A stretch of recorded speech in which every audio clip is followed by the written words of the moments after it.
Daiza Frank ang isang senior citizen na nagpakilay sa Candelaria, Quezon. Pantay baga. Pantay. Kilay is life. Sana ang peg ni Mami Ellen, pero kilay is laugh ang naabilyata niya sa package na yan.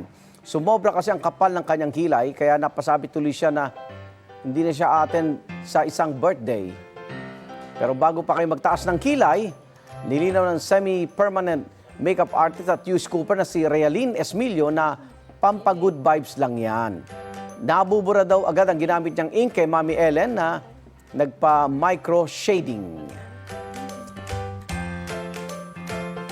Ito naman, prankster in the making din ng isang baby sa Davao City.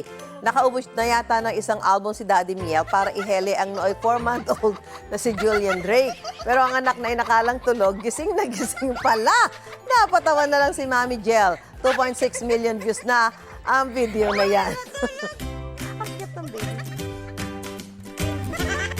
Igan, mauna ka sa mga balita, mag-subscribe na sa GMA Integrated News sa YouTube para sa iba't ibang ulat sa ating bansa.